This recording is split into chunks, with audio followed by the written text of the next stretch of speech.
Alhamdulillah, wassalatu wassalamu ala rasulillah. Troisième enregistrement donc pour commenter ces propos du cheikh Ibn Taymiyyah, qu'Allah lui soit clément.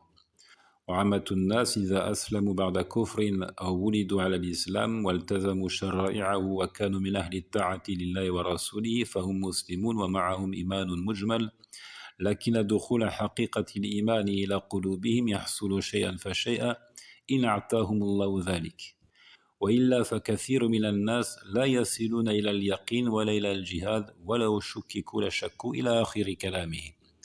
L'ensemble des gens, s'ils se convertissent à l'islam après la mécréance ou s'ils naissent sur l'islam, qu'ils s'attachent à ses injonctions, qu'ils sont parmi les obéissants à Allah et son messager, sont de fait des musulmans. Ils détiennent l'esquisse de la foi. Cependant, la réalité de la foi entre dans leur cœur petit à petit. Si toutefois Allah leur en fait don, sans quoi ils sont légions à ne jamais atteindre la certitude et à ne jamais parvenir jusqu'au djihad. Nous nous arrêtons là. Revenons sur cette portion de sa parole. Si toutefois Allah le leur accorde. Parce qu'en réalité, la guidance, est l'œuvre d'Allah subhanahu wa ta'ala. Innaka la tahdi man ahbabta walakin Allah yahdi man yasha.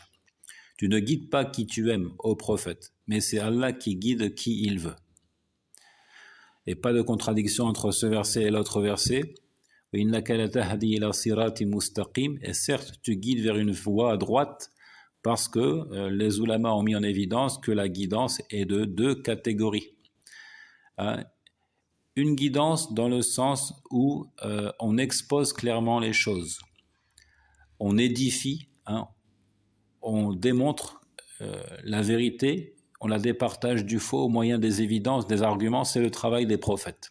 C'est dans ce sens que le prophète guide véritablement vers une voie droite, c'est-à-dire il expose clairement les choses aux gens. Et il n'incombe au messager que de transmettre clairement le message. Mais l'autre forme de guidance, hidayatut tawfiq, qui est l'expression de la réussite, l'individu parvient donc à s'attacher à la vérité, à suivre la religion de droiture, ça c'est entre les mains d'Allah. C'est lui qui décide de guider qui il le veut. Comme il le dit, et celui qu'Allah veut guider, alors il ouvre sa poitrine à l'islam. À maintes reprises, le Très-Haut nous dit Yahdi man yasha wa yudillu man yasha. Il guide qui il veut et il égare qui il veut.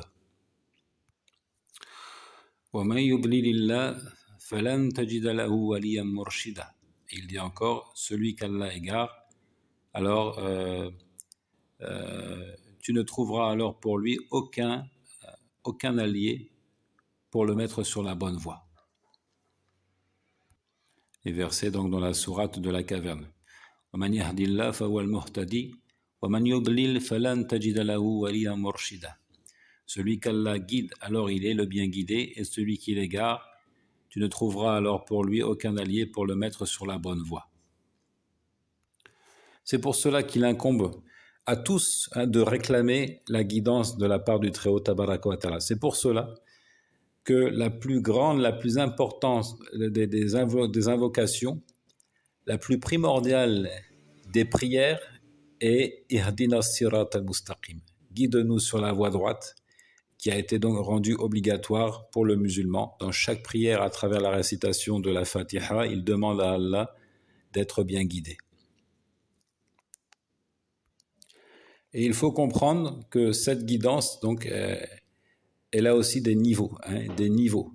Elle peut croître en intensité. Comme il le dit, subhana, il dit وَالَّذِينَ اهْتَدَوْا زَادَهُمْ هُدًى وَآتَاهُمْ تَقْوَاهُمْ. Quant à ceux qui se sont bien guidés, il a augmenté leur part de guidance. Et leur a donc accordé la piété. Ici, il y a un surplus de guidance, une guidance qui vient encore après la guidance. وَالَّذِينَ اهْتَدَوْا زَادَهُمْ هُدًى وَآتَاهُمْ تَقْوَاهُمْ. Quant à ceux qui se sont guidés, il les a guidés plus encore et leur a accordé leur piété. Donc il ne faut pas se dire ça y est, je suis converti à l'islam, c'est un problème réglé, un problème résolu. Je suis guidé et je suis guidé pour l'éternité. Ça, c'est faux. Il faut craindre la déviance, il faut craindre l'égarement. Il faut sans cesse réclamer à Allah Azza wa Jal de nous maintenir, de nous raffermir sur sa voie droite.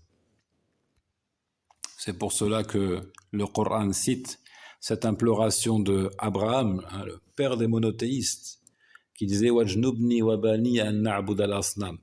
Seigneur, fais en sorte que moi et mes descendants évitions donc l'adoration des idoles.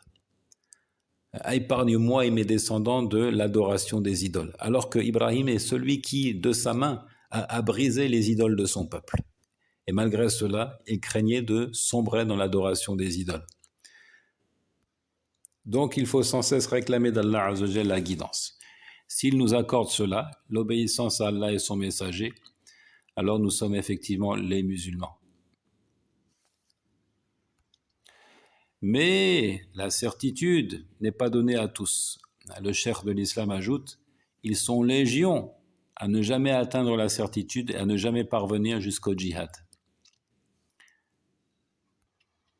Donc la certitude est aussi un don d'Allah tabaraka wa ta'ala, pour lequel il doit être loué et il doit être remercié. La certitude, c'est le savoir certain. Nous savons que la perception des choses est de différents degrés, de différents niveaux. Le savoir, lui aussi, à différents niveaux.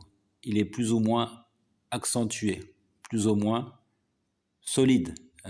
Et le savoir le plus solide, c'est ce que l'on nomme al-yaqin, ilmul yaqin, le savoir certain. Savoir donc qui n'est pas compatible avec son contraire, l'ignorance, qui n'est pas compatible non plus avec le doute et la suspicion.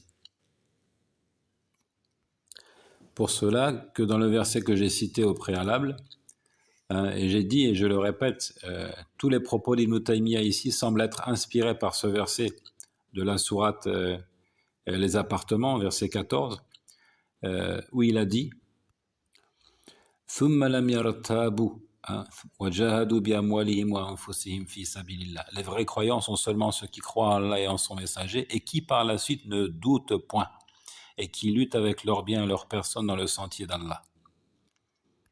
Mais nous allons revenir, Inch'Allah, un peu plus loin sur cette question de certitude et de son contraire. Ici, nous remarquons que le cheikh de l'islam a mis en relation donc la certitude et la lutte dans le sentier d'Allah, en disant que ce n'est pas tout le monde qui arrive à cette certitude, et ce n'est pas tout le monde non plus qui est assisté jusqu'à la lutte dans le sentier d'Allah. Donc cette lutte, elle a plusieurs aspects. Elle n'est pas seulement militaire, elle n'est pas seulement une lutte armée. Le fait de contrarier son âme, de brimer ses mauvais penchants, tout cela s'inscrit dans le cadre de la lutte. Déployer tous les efforts pour étudier la religion s'inscrit également dans le cadre de la lutte, des efforts déployés dans le sentier d'Allah. Prêcher l'islam, aider ceux qui ont besoin de notre aide, et notamment les nécessiteux, tout cela s'inscrit dans le cadre de la lutte. Mais ne nous voilons pas la face. Dans les textes révélés, lorsqu'on emploie le terme de djihad, c'est le plus souvent un synonyme de qital, de combat. C'est le synonyme de combat armé. Il ne faudrait pas donc déformer le sens des textes. Certains aujourd'hui ne veulent plus entendre parler de lutte armée. Ils interprètent tous les textes qui parlent de djihad ou encore de Nam Khuruj fi sabilillah, ils les interprètent comme étant le fait de déployer des efforts dans le sentier d'Allah, tout simplement.